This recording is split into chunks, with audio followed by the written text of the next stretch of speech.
Central Minnesota Sports Hub. It's the Morning Sports Desk, presented by Wadena's Pizza Ranch and FunZone Arcade. Available on Apple Podcasts, Spotify, or wherever you get your podcasts, and streaming on YouTube. Powered by Pizza Ranch and FunZone Arcade in Wadena, this is the Morning Sports Desk. I'm CJ Baumgartner, Corey Tackman over there. And Corey, we got ourselves some high school football section championship today. We got a whole bunch of games going on tomorrow and Saturday as we are in kind of the peak of section championship season. We also have the Twins hiring their new manager. We have the Wolves dropping a game. Got a lot to get to on today's show, but why don't we start out with thanking the good folks at the Pizza Ranch and FunZone Arcade in Wadena. We're going to keep it really simple here today. The Pizza Ranch and FunZone Arcade in Wadena has got your food for whatever your occasion is. You want to stop in for lunch? It's the all-day buffet every day. You want to stop in for supper? It's the all-day buffet every single day.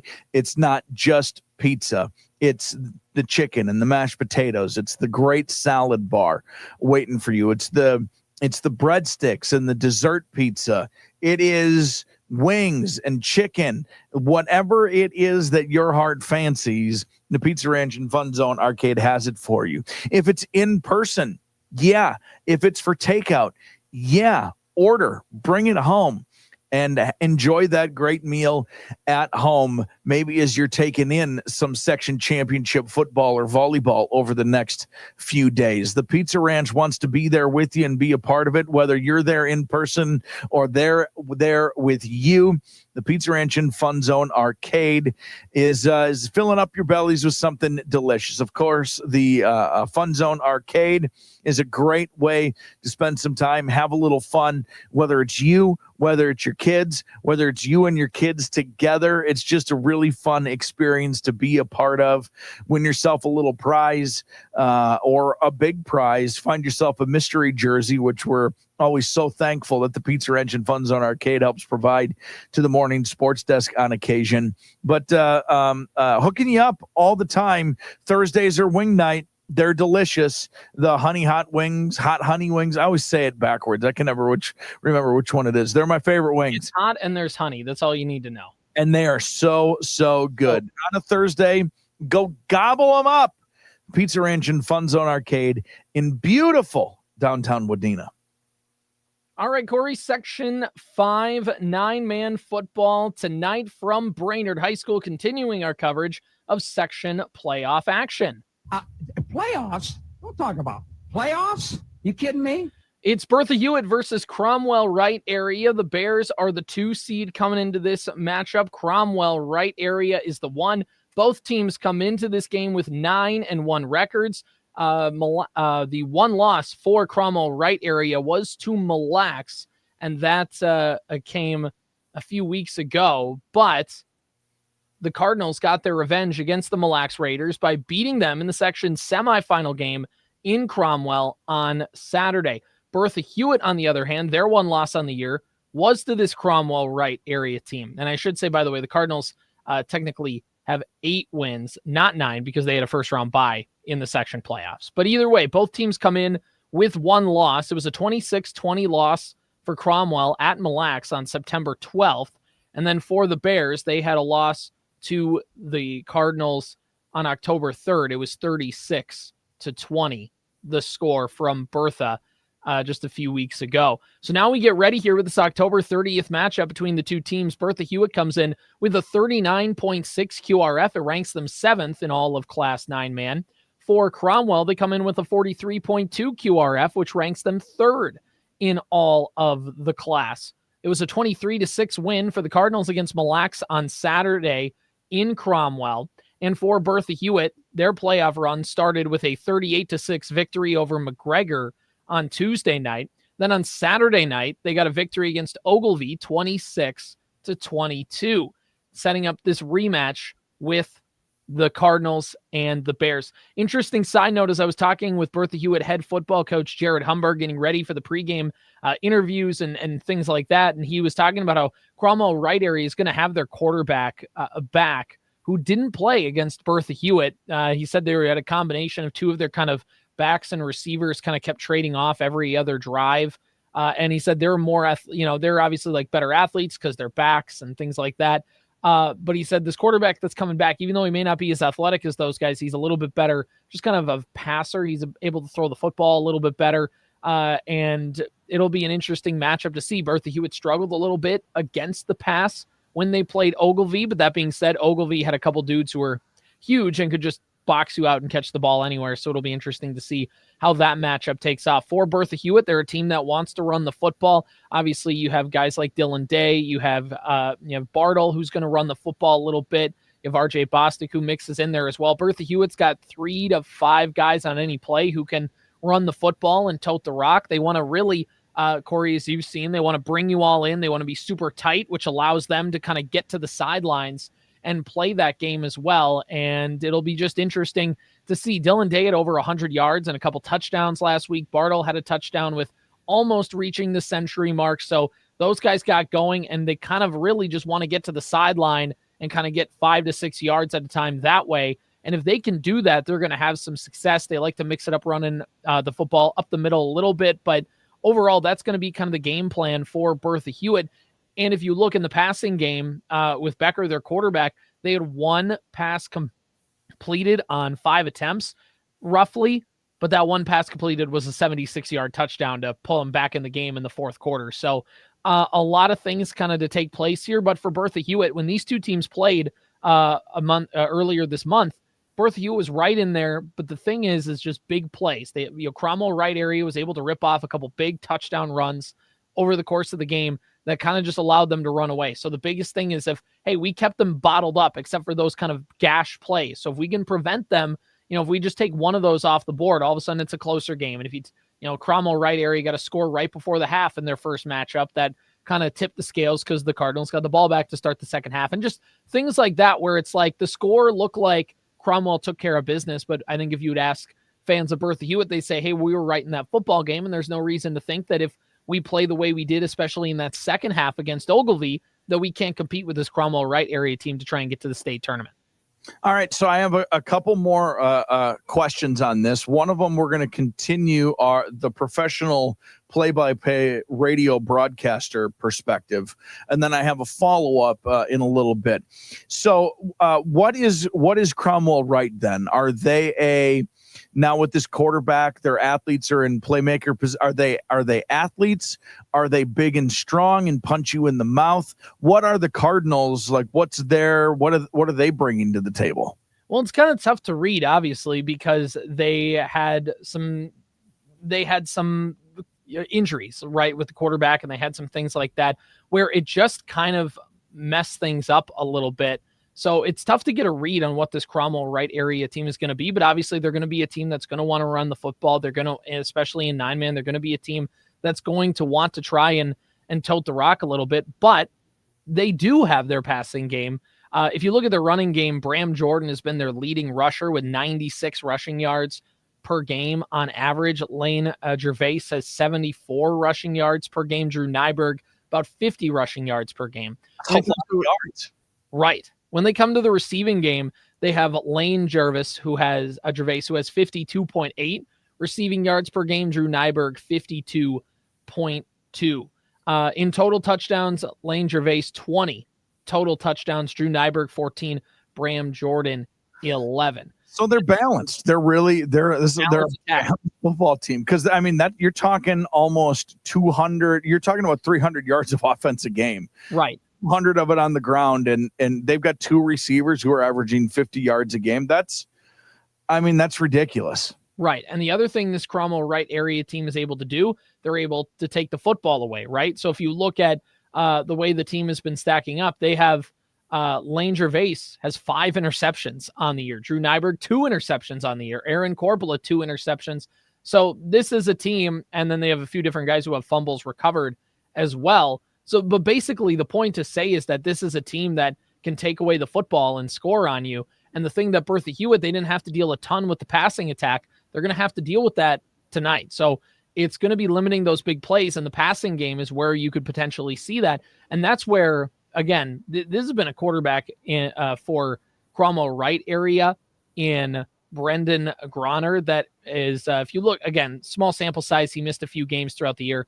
His quarterback rating is 140 throughout the season, which, can be here or there in high school sports. It's maybe not the best measure, but the point is like, if he protects the football, Cromwell-Wright's going to be in a very good chance. And so by counter, if you're Bertha-Hewitt, if you give up a couple big plays in the passing game, just keep them out of the end zone and try and get an interception, try and get a fumble. Those turnovers, whichever team, obviously the turnover battle is super costly, because Bertha-Hewitt in their win against Ogilvy, they didn't have any turnovers. And that certainly, if you gave up a turnover, would have put you in just such a more rough chance to try and come back and win that game. So the turnover margin is going to be huge. Bertha-Hewitt's pass defense is going to be huge in this game.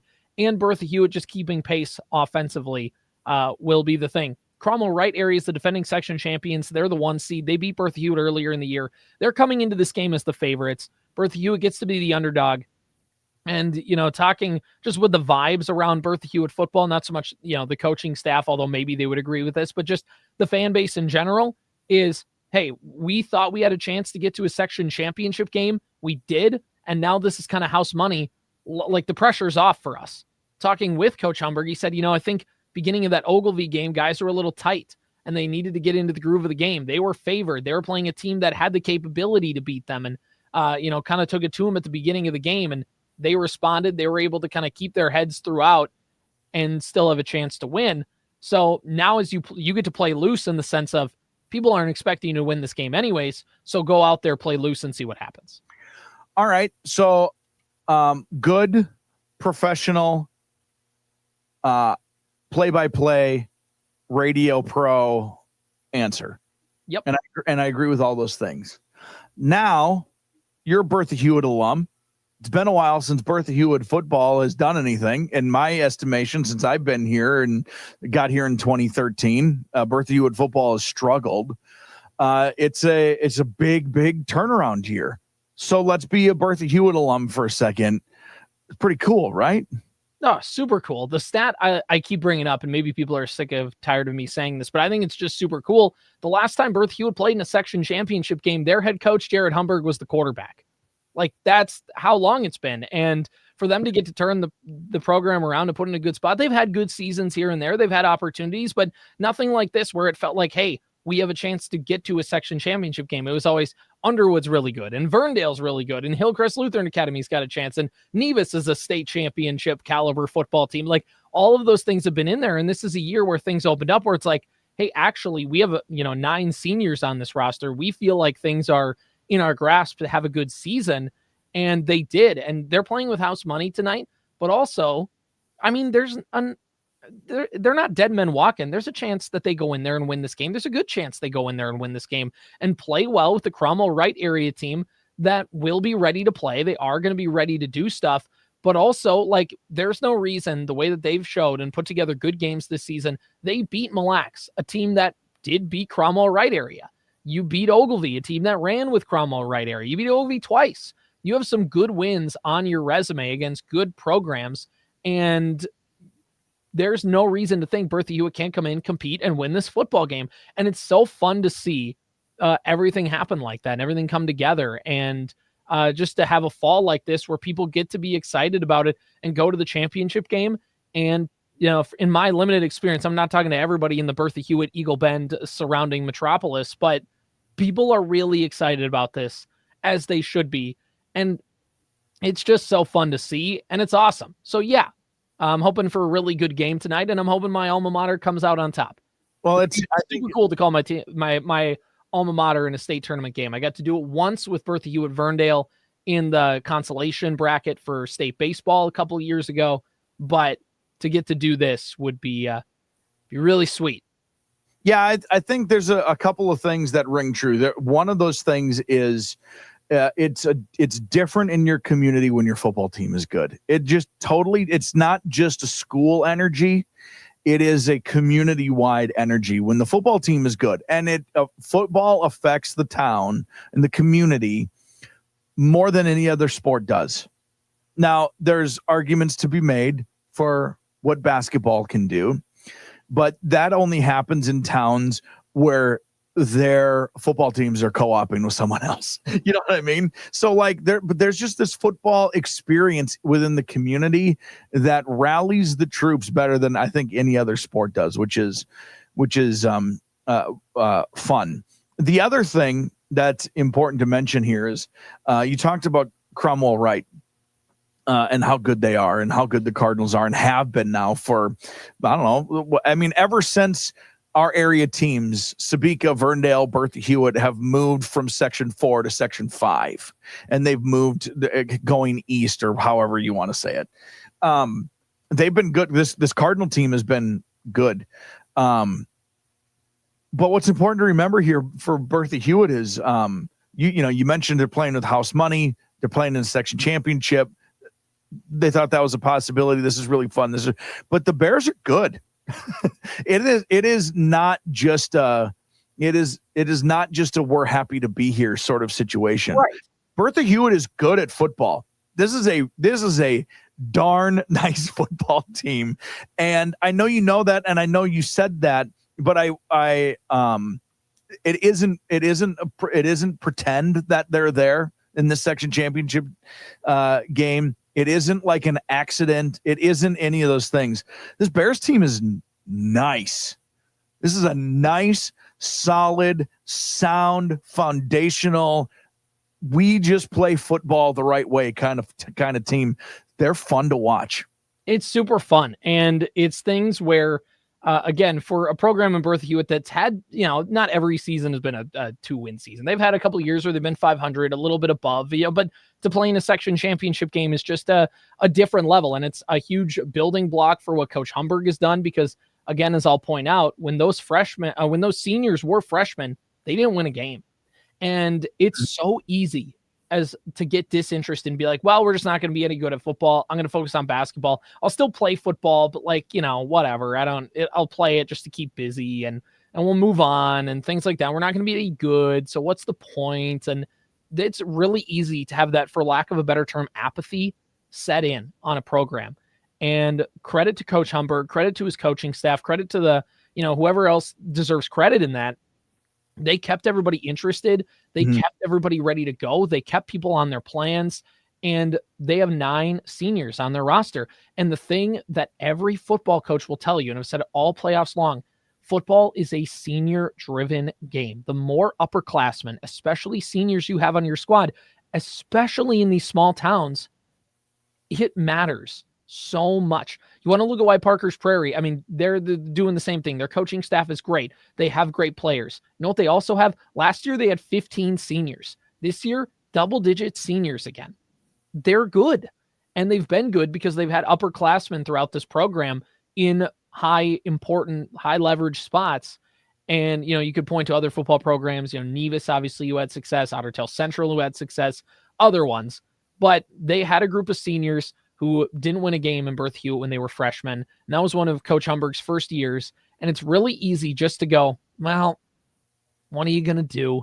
Football is one of the programs where when your program is, for what I like to say, in the mud, where it's like you just can't get any traction, it is so hard to find any of it. And I'm not just talking about Bertha-Hewitt specifically, just anybody. And when you find a year like this for Bertha-Hewitt, it's so important for that program and for Coach Humberg just to be able to go, hey, look, we've done it. We've won games. It gets elementary kids interested in playing football. It gets the junior high kids to go, oh, if I do what this coaching staff is telling me to do, we're going to be in a position to win. And in any sport, in any high school program, having the kids believe that their coaches are going to put them in a position to win is huge. And that expectation of what the standards are and things like that, it's huge in any high school sports program anywhere, but maybe more so in football, because that's the one where if your program is in a tough spot, it feels like it's impossible to get out of. And it is that expectation of success trickles down to, first of all, you need to get lucky. You need to have a group of friends decide together that they're just going to do it. Like, that's the first part of it. And then, like you talked about the elementary kids and how it trickles down into the middle school and the elementary school, but the even more specifically, like we're talking about small towns here, right, CJ? We're talking about at the middle school level, at the elementary school level. Not only is it just more students who get to see it and experience and want to have it, but more importantly, the players that are playing now, their brothers and their cousins are the middle schoolers and elementary. So it's not that they just get to see it from the outside looking in and get to have pep rallies and pep fests and root their team on. And it's exciting. Like, they're in the same homes as these guys and celebrating holidays together. And they're actually seeing on a one-to-one perspective, the effort behind the scenes that gets put into making these programs successful. All the long-term successful programs that you see in the state, in the area, in these small communities, the most important part of it is dads were on a good team and their uncles were on a good football team, and then their cousins were on a good football team, and now they're on a good football team, and then their little brothers are going to have a good football team together, because it's like a generational. You see inside, you get to look behind the curtain a little bit when you are a brother of this. It's not just Minnetonka. It's not Eden Prairie football where the glut of athletes. You will always have your choice. Right. It's not about necessarily great athleticism. It is about effort and foundations. And when you get that sort of perspective, when it's your brother or it's your cousin or it's your stepbrother or it's your half brother or it was your uncle, whatever it is, all of that really matters. What's the broadcast time tonight? Where's it at? Where can we listen to it? 5:40 pregame, 6 o'clock kickoff, Superstation K-106, 105.9 FM, streaming online at WadenaRadio.com or the Superstation K-106 mobile app. You can find the full broadcast schedule anywhere at WadenaRadio.com or when you follow Sports Cow on Facebook. Corey, can I get a moo? Moo. Moo. It's all set. That's all you need to know. All right. Let's talk a little Minnesota Timberwolves, Corey. They lost yesterday in primetime against the Lakers at the Target Center. They lost to the Wolves didn't have Ant, but the Lakers did not have LeBron. They did not have Luka Doncic.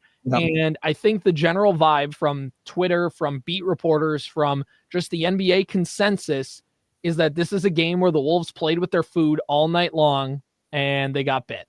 They did not play with any effort or passion pretty much throughout the entire game, and they just kind of let a Lakers team that was inferior to them. I know that the Wolves don't have Ant, but if you take away everybody's stars, if you take away the Lakers, LeBron and Luka, if you take away Ant, the Wolves are still the more talented team. They're still the better team out there, and they just did not quite have the energy to meet that game, and now they've lost 2 in a row to 2 teams in the Western Conference.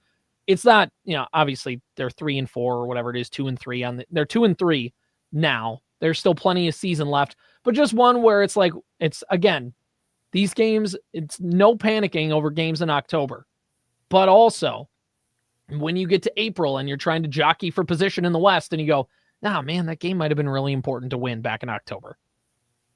Yeah, this is hard for me because I haven't seen them play yet. And my only source of information on the Wolves is the hyperbolic chamber that is social media, and some friends of mine who are subject to hyperbole.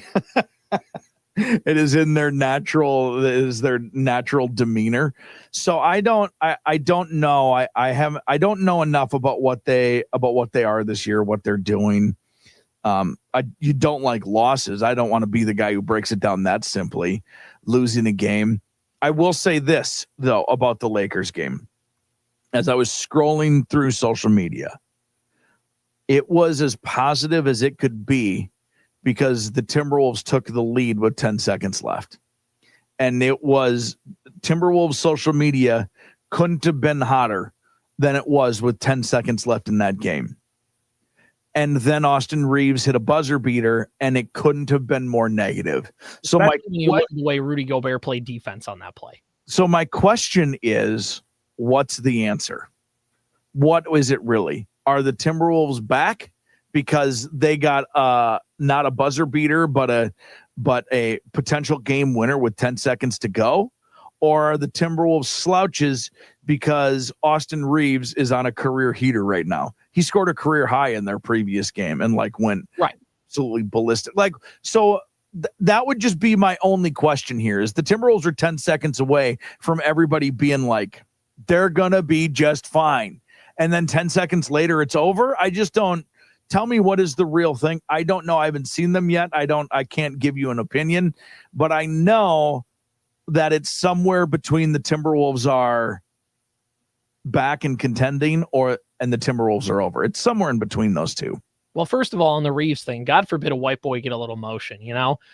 Secondly, with the Wolves and with their kind of game, I think even if the Wolves won that game, I still think the vibes are like, yeah, they won and that's good and they escaped. But also, like, I think everybody would say the defense has still been the biggest issue with this team. And that's kind of where I said is, yes, like you said, they were hotter. The Wolves Twitter was hot because they were able to, it's like, okay, we're going to squeak out a win and it's not pretty, but we move on. But I think as soon as you say that, then it goes, but also we have to look back at the defense because even if they would have won that game, there's still just a ton of questions about what was the identity of this team over the last 2 years, and what made them really good was their defense, and what made them good was Rudy Gobert and their defense. And Rudy Gobert has been important for their defense the first couple games of the season and early on, if you look at their stats with Gobert on the floor, without Gobert on the floor. But also Rudy did not have a great game. And it's not just the defensive end, it's rebounding. The Wolves got cleaned up on the glass by a team in the Lakers that I know they have DeAndre Ayton, but he's not mucking it up with Rudy Gobert in a normal setting. And for them to lose like that is definitely, it's not just defensively, but it's also you got beat on the glass pretty bad by an LA team that you definitely had more size on. And it's just a couple of those things where just not great. But again, it's October 30th. I'm not going to freak out about games pre-Halloween just quite yet. Yeah, you just can't be. You can ring a bell, but you don't need to sound an alarm. Timberwolves, you played in 2 Western Conference Finals in a row. You better not be taking this for granted. Right. I don't know because weirdly none of these guys were around. They have almost no idea of what bad Timberwolves basketball is like. Right. And it was pretty bad. So I don't know if any of you guys are history buffs or not. So please don't take it for granted. Please, Timberwolves, that'd be great. Please don't overreact and freak out. Just weather this for a second here. Breaking news, Corey. Breaking news. Early? Breaking news. According to ESPN, the new 2026 Women's Basketball Hall of Fame class is out. Candace Parker, Ella Del Don, and Cheryl Reeve headline the class. That's it? Just those 3? They headline the class. They headline the class. So there's more on the list, but those are... Yeah, I love it.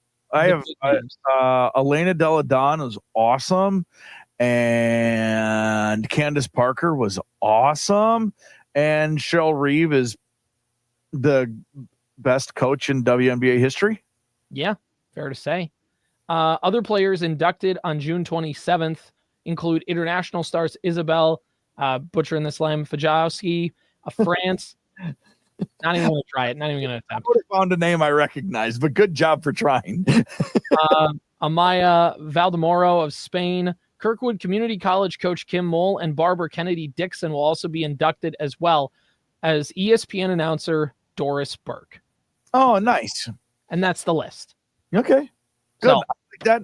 Cheryl Reeve getting her flowers. Shout out Cheryl. Yeah, I mean, it's nice of them to give her that. It's not like she had a stupendous year and got robbed of any postseason awards or anything like She's that. A Hall of Fame coach, but she wasn't that good of a coach, said the Coach of the Year voters. Yeah, the WNBA was like, you know what? We can't say anything out loud, but she's going to be a Hall of Famer when this season's over. So let's give someone else some recognition. Right. All right. That's our basketball discussion here. Let's wrap things up, Corey, by talking about the Minnesota Twins, who made the big announcement of who their next manager was going to be. There was a lot of excitement. Is it going to be Torrey Hunter? Is it going to be Nick Punto? Is it going to be James Rowson? Is it going to be a splash hire of somewhere? And we have your new Twins manager confirmed by the team themselves in a press release. It's Derek Shelton.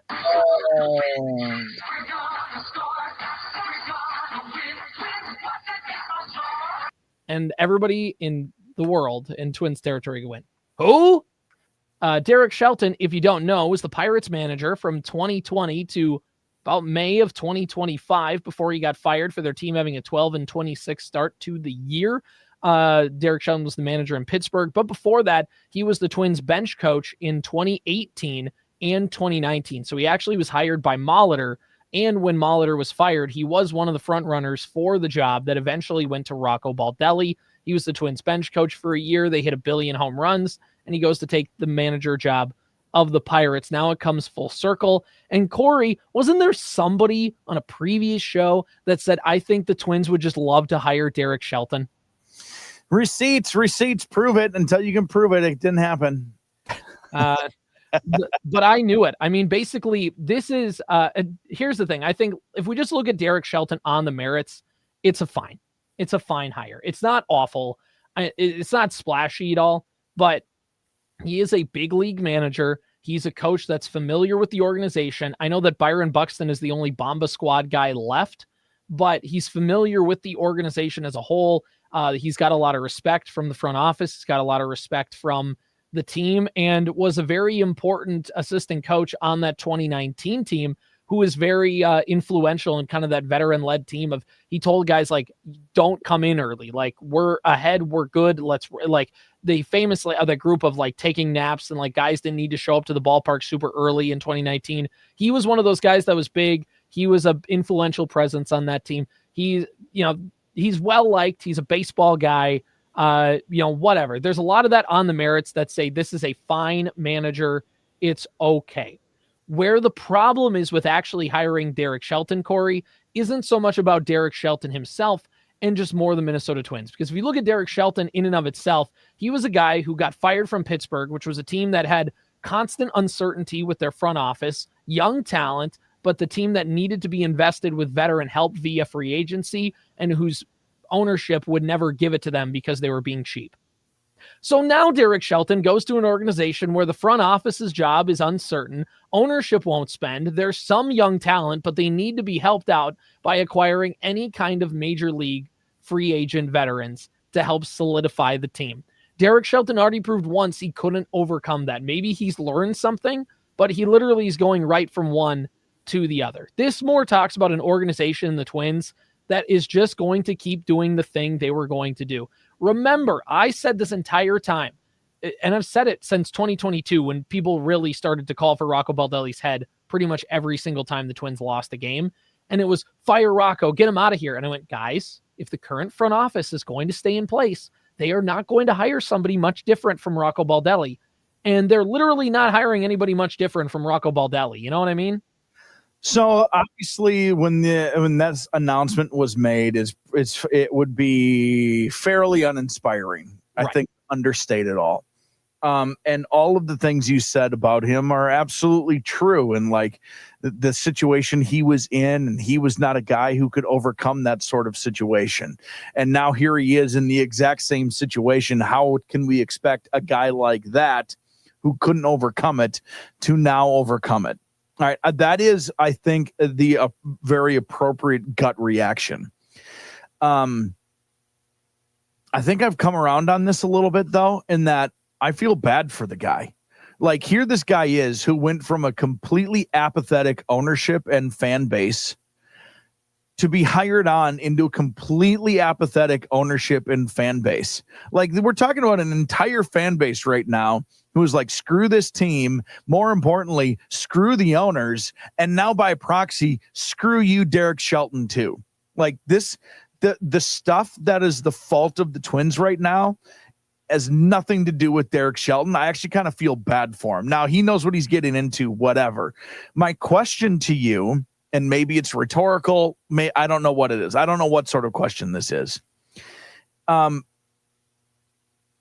How is he expected to overcome any of this? Like, is it his fault that he can't? Or who could overcome bad ownership? That's the question. Right.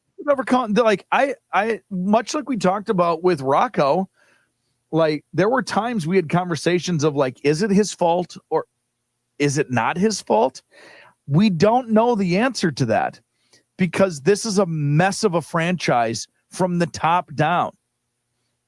So I don't know what to say about Derek Shelton. The same things about the Twins you could say about Pittsburgh. Now, is he an uninspiring hire? Yeah, but I'll tell you what, when he's still the manager in 6 years, I'll be happy to hate him, where I'll be sad to have hated Torrey Hunter in 6 years. You know what I mean? Right. Like it's not going to be his fault. The Pohlads are never going to move on from him. I mean, I don't know. I'm sure we don't know the deal, but like, they're not going to be quick to fire the guy. Like, right. It's 2025. In 2030, Derek Shelton's still going to be the manager of the Minnesota Twins. And none of the results that come from this are going to be his fault. Right. It's going to be bad, I guess is my point.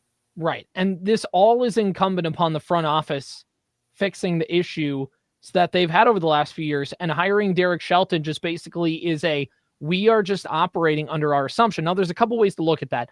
One is this team hasn't learned any of the lessons that they needed to learn from their failures over the last couple of years. They're just going to keep the ship going the exact way they are. The definition of insanity, trying the same thing over and over again and expecting a different result, is basically what the Twins are doing. That's the pessimistic view, is like what they did sunk a promising roster from 2023. And now they're just going to keep going and pretend that didn't happen. And they're going to be expecting people to expect different results. That's the pessimistic view. It's also the accurate view. There's a lot of realism put in that view. Yeah. The optimistic view, or maybe not even optimistic, but just the other way to interpret this view is like Derek Falvey's been the president of baseball operations now for 8 years. It'll be 8 years next year. Like this will be his 8th season running the Twins. Are we really expecting him to have like a giant philosophical change in what he's been doing? Of course he's going to try and keep doing the same things he's been trying to implement for the last 7 years. Like, why would we expect him to all of a sudden go, all right, well, I'm going to completely I've completely built the franchise in this direction, and now I want to completely change it in another direction. Which again, I'm not saying Falvey's void of criticism, because there are plenty of criticisms put towards this front office in the trades they've made and the free agents they've brought in and yada, yada. This again stems up to ownership of being complacent and just not wanting to completely shake up the storm. I'm not saying Falvey should have been fired, but I'm saying if you were going to clean out the front office too, I don't think the fan base would have been very upset either if it was time to just restart and be fresh again. But they can't, because Derek Falvey is the president of the team, on top of, he is not just Dave St. Peter. He is Dave St. Peter and Terry Ryan combined in terms of his power in the organization. And the Pohlads are apathetic owners. They do not care. So Falvey is basically running the entire Twins operation. And this is, now I don't know. I mean, maybe you're hinting at it there on your stance on this guy, but like, I don't really have an opinion on him. Right. The underlying impression on all of this is the ineptitude of the ownership. So like, I don't care what, like, the important thing about philosophy is that you're committed to the philosophy. Right. Chicago Bears are a perfect example of how not committing to a philosophy can screw you over for generations, because you just pick a quarterback and then you pick a head coach, and then you fire that coach, and that coach gets a new quarterback, and that quarterback has him for a year, and then they get rid of that quarterback because the new coach picks it. It's like this waffling. So like, I don't know that I necessarily mind the philosophy of Derek Falvey. The point is that no matter what his philosophy is, he is hamstrung by ineptitude hanging over his head everywhere he looks. And until that changes, unless they get lucky with players who all catch fire at the exact same time, a la the early 2000s Minnesota Twins, nothing is changing. God bless Derek Shelton. He's going to manage his ass off to the best of his ability. God bless Derek Falvey. He's going to do whatever his job title is to the best of his ability within the confines of the smallest sandbox provided in Major League Baseball. Right. Because that was the thing. When Derek Falvey was given not even a above average payroll, not even above median payroll, when he was given 16th best payroll in baseball, which is as high as the Twins have ever really got, acting like the Twins were free spenders 2 years ago. Like, he used every dollar, and they went to go get free agents. They were aggressive, and they traded for Pablo Lopez and re-signed him. And like, I'm not saying that Falvey is like this baseball genius that's being hampered back, but what I'm saying is like there were things in there where he was willing to push the envelope as far as ownership is willing to take it, and ownership has decided that they are not willing to even let him lick the envelope. It's fun to make fun of this guy now, but like this is the guy who got Carlos Correa. This is the guy responsible for Byron Buxton's contract extension. All things that we believed in the moment were right moves. Did the Carlos Correa thing pan out? It absolutely did not. But do any of us think he was wrong to have done it in the first place? No. And if you do, you're a contrarian and a jerk, and you're living in the moment. Oh, you predict every contract that a guy signs isn't going to work out. Oh, wow, you're so great. Like this is so we're talking about a guy who philosophically might be doing all the right things when given the leash, and his leash right now. I mean, he's not tethered to the tree. They've nail gunned him to the tree. Right. My approach for the Twins is what my approach to the Timberwolves was prior to Anthony Edwards. I will show up to the party, but I'm showing up late. The party's already going to have been started. I'm going to sneak in. I'm going to grab some punch.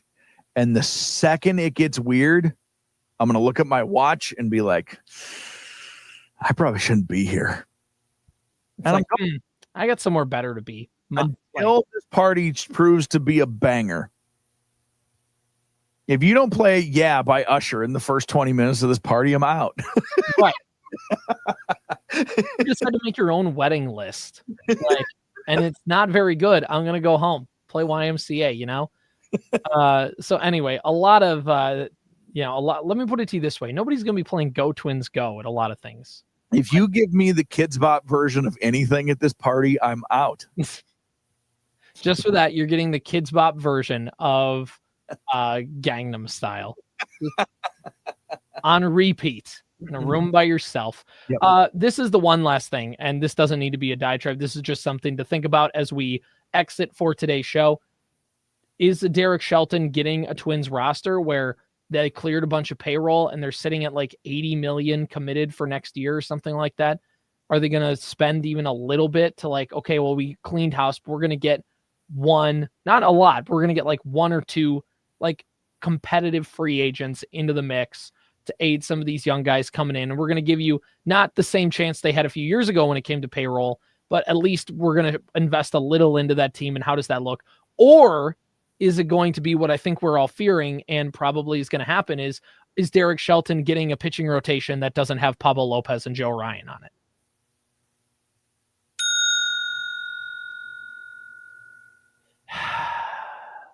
Morning Sports Desk, powered by Pizza Ranch and FunZone Arcade in Wadena. We'll see you later. Powered by Wadena's Pizza Ranch and FunZone Arcade. Follow the Morning Sports Desk on Apple Podcasts, Spotify, or wherever you get your podcasts. And watch every show on YouTube.